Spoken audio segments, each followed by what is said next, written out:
बंधुओं नमस्कार। अभी तक इस श्रीमद् भागवत पुराण में आप 3 स्कंद की कथाएं सुन चुके हैं और कल आपने सुना कि किस प्रकार देवहूति को तत्व ज्ञान हुआ और मोक्ष पद की प्राप्ति हुई। और आज इस चतुर्थ स्कंद के प्रथम अध्याय का प्रारंभ हो रहा है और इसमें आगे मैत्रेय जी कहते हैं कि विदुर जी स्वयंभू मनु के महारानी शतरूपा से प्रियव्रत और उत्तानपाद इन 2 पुत्रों के सिवा 3 कन्याएं भी हुई थी।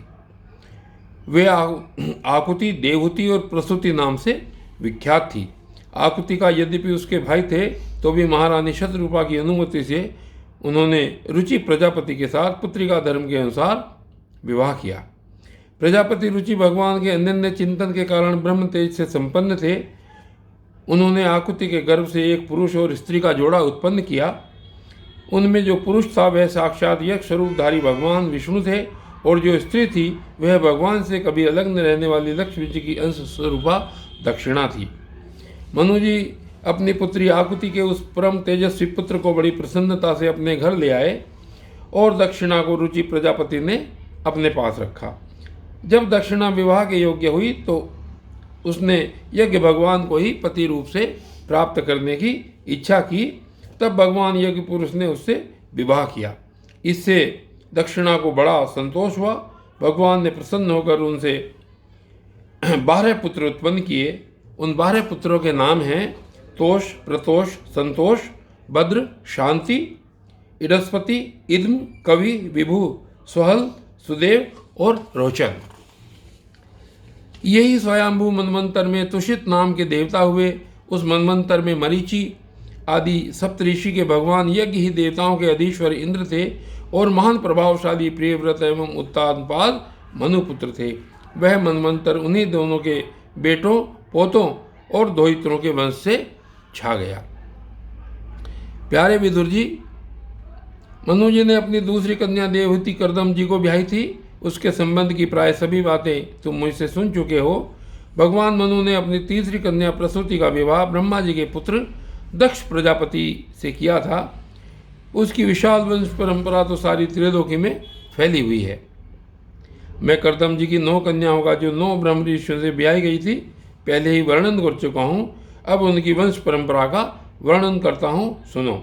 मरीचि ऋषि की पत्नी कर्दम जी की बेटी कला से कश्यप और पूर्णिमा नामक 2 पुत्र हुए जिनके वंश से यह सारा जगत भरा हुआ है। शत्रुतापन विदुर जी, पूर्णिमा के विरज और विश्वक नाम के 2 पुत्र तथा देवकुल्या नाम की 1 कन्या हुई।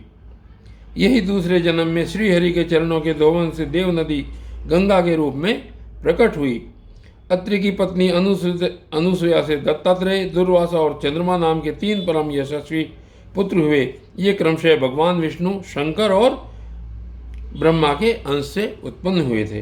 विदुर जी ने पूछा, गुरुजी कृपया यह बतलाइए कि जगत की उत्पत्ति, स्थिति और अंत करने वाले इन सर्वश्रेष्ठ देवों ने अत्रि मुनि के यहाँ क्या करने की इच्छा से अवतार लिया था। तो श्री मैत्रेय जी कहते हैं, जब ब्रह्मा जी ने ब्रह्मज्ञानियों में श्रेष्ठ महर्षि अत्रि को सृष्टि रचने के लिए आज्ञा दी तब वे अपनी सहधर्मिणी के सहित तप करने के लिए ऋक्ष नामक कुल पर्वत पर गए। वहाँ पलाश और अशोक के वृक्षों का एक विशाल वन था। उसके सभी वृक्ष फूलों के गुच्छों से लदे थे तथा उसमें सब और निर्विंध्या नदी के जल की कलकल ध्वनि गूंजती रहती थी। उस वन में वे मुनि श्रेष्ठ प्राणायाम के द्वारा चित्त को वश में करके 100 वर्ष तक केवल वायु पीकर सर्दी गर्मी आदि द्वंद्वों की कुछ भी परवाह न करके एक ही पैर से खड़े रहे। उस समय वे मन ही मन यह प्रार्थना करते थे कि जो कोई संपूर्ण जगत के ईश्वर हैं, मैं उनकी शरण में हूँ, वे मुझे अपने ही समान संतान प्रदान करें। तब यह देख कर कि प्राणायाम रूपी ईंधन से प्रज्वलित हुआ अत्रि मुनि का तेज उनके मस्तक से निकलकर तीनों लोगों को तपा रहा है। ब्रह्मा, विष्णु और महादेव तीनों जगतपति उनके आश्रम पर आए। उस समय अप्सरा, मुनि, गंधर्व, सिद्ध, विद्याधर और नाग उनका सुयश गा रहे थे। उन तीनों का एक ही साथ प्रादुर्भाव होने से अत्रि मुनि का अंतःकरण प्रकाशित हो उठा। उन्होंने एक पैर से खड़े ही खड़े उन देव देवों को देखा और फिर पृथ्वी पर दंड के समान लौटकर प्रणाम करने के अनंतर अर्घ्य पुष्पादि पूजन की सामग्री हाथ में लेकर उनकी पूजा की। वे तीनों अपने अपने वाहन हंस, गरुड़ और बैल पर चढ़े हुए तथा अपने कमंडलू, चक्र, त्रिशूल आदि चिन्हों से सुशोभित थे। उनकी आंखों से कृपा की वर्षा हो रही थी। उनके मुख पर मंद हास्य की रेखा थी जिससे उनकी प्रसन्नता झलक रही थी। उनके तेज से चौंधियाकर मुनिवर ने अपनी आंखें मूंद ली। वे चित्त को उन्हीं की ओर लगाकर हाथ जोड़ अति मधुर और सुंदर भावपूर्ण वचनों में लोक में सबसे बड़े उन तीनों देवों की स्तुति करने लगे। अत्रि मुनि ने कहा, भगवान प्रत्येक कल्प के आरंभ में जगत की उत्पत्ति, स्थिति और लय के लिए जो माया के सत्वादि तीनों गुणों का विभाग करके भिन्न भिन्न शरीर धारण करते हैं, वे ब्रह्मा, विष्णु और महादेव आप ही हैं। मैं आपको प्रणाम करता हूँ। कहिए, मैंने जिनको बुलाया था आप में से वे महानुभाव कौन हैं? क्योंकि मैंने तो संतान प्राप्ति की इच्छा से केवल एक सुरेश्वर भगवान का ही चिंतन किया था। फिर आप तीनों ने यहाँ पधारने की कृपा कैसे की? आप लोगों तक तो देहधारियों के मन की भी गति नहीं है, इसलिए मुझे बड़ा आश्चर्य हो रहा है। आप लोग कृपा करके मुझे इसका रहस्य बतलाइए। श्री मैत्रेय जी कहते हैं, समर्थ विदुर जी, अत्रि मुनि के वचन सुनकर वे तीनों देव हंसे और उनसे सुमधुर वाणी में कहने लगे। देवताओं ने कहा, ब्राह्मण, तुम सत्य संकल्प हो, अतः तुमने जैसा संकल्प किया था वही होना चाहिए। उनसे विपरीत कैसे हो सकता था? तुम जिस जगदीश्वर का ध्यान करते थे वह हम तीनों ही हैं। प्रिय महर्षि, तुम्हारा कल्याण हो। तुम्हारे यहाँ हमारे ही अंशरूप चीन जगत विख्यात पुत्र उत्पन्न होंगे और तुम्हारे सुंदर यश का विस्तार करेंगे। उन्हें इस प्रकार अभीष्ट वर देकर तथा पति पत्नी दोनों से भली भांति पूजित होकर उनके देखते ही देखते वे तीनों सुरेश्वर अपने अपने लोगों को चले गए। ब्रह्मा जी के अंश से चंद्रमा, विष्णु के अंश से योगवेत्ता दत्तात्रेय जी और महादेव जी के अंश से दुर्वासा ऋषि अत्रि के रूप में प्रकट हुए। अब अंगिरा ऋषि की संतानों का वर्णन सुनो। अंगिरा की पत्नी श्रद्धा ने सिनीवाली, कुहू, राका और अनुमति इन 4 कन्याओं को जन्म दिया। इनके सिवा उनके साक्षात भगवान उतथ्य जी और ब्रह्मनिष्ठ बृहस्पति जी ये 2 पुत्र भी हुए जो स्वरोचिष मनवंतर में विख्यात हुए। और पुलस्त्य जी के उनकी पत्नी हविर्भूषे, महर्षि अगस्त्य और महातपस्वी विश्रवा ये 2 पुत्र हुए। इनमें अगस्त्य जी दूसरे जन्म में जठराग्नि हुए। विश्रवा मुनि के इड़विड़ा के गर्भ से यक्षराज कुबेर का जन्म हुआ और उनकी दूसरी पत्नी केशिनी से रावण, कुंभकर्ण और विभीषण उत्पन्न हुए।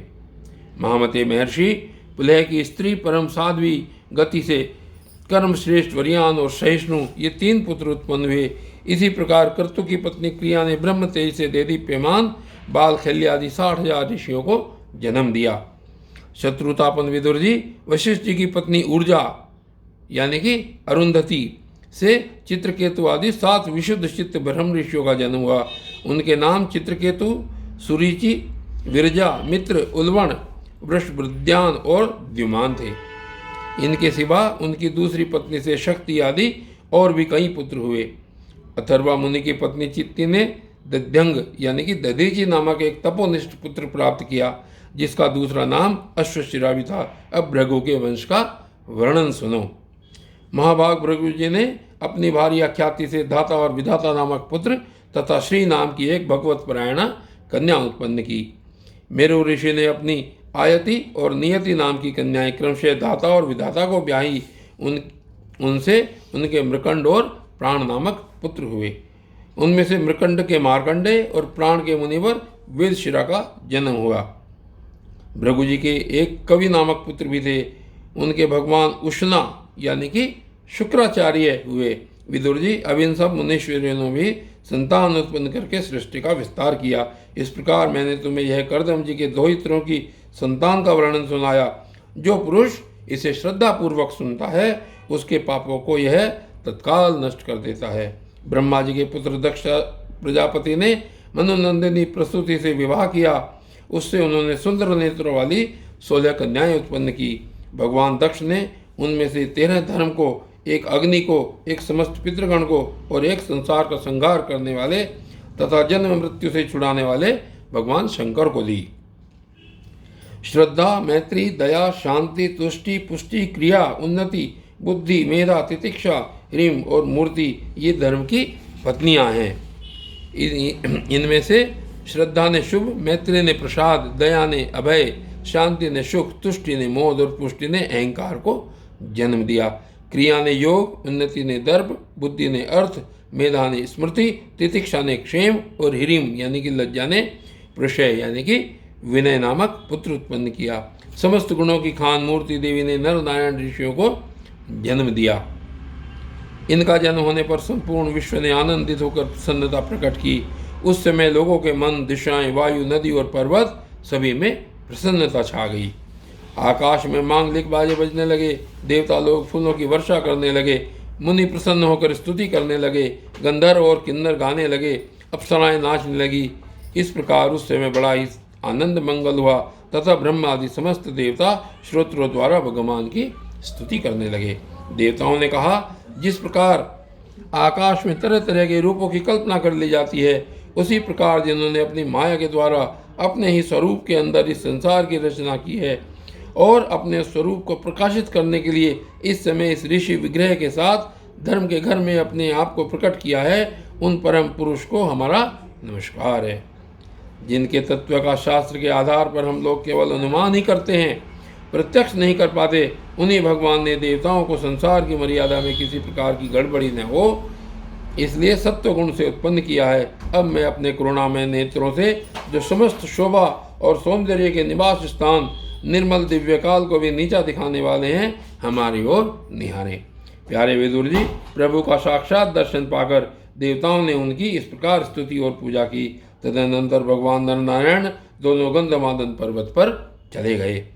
भगवान श्री हरि के अंशभूत वे नर नारायण ही इस समय पृथ्वी का भार उतारने के लिए यदुकुल भूषण श्री कृष्ण और उन्हीं के सरीखे श्याम वर्ण कुरु कुल तिलक अर्जुन के रूप में अवतीर्ण हुए हैं। अग्निदेव की पत्नी स्वाहा ने अग्नि के ही अभिमानी पावक, पवमान और शुचि ये 3 पुत्र उत्पन्न किए। ये तीनों ही हवन किए हुए पदार्थों का भक्षण करने वाले हैं।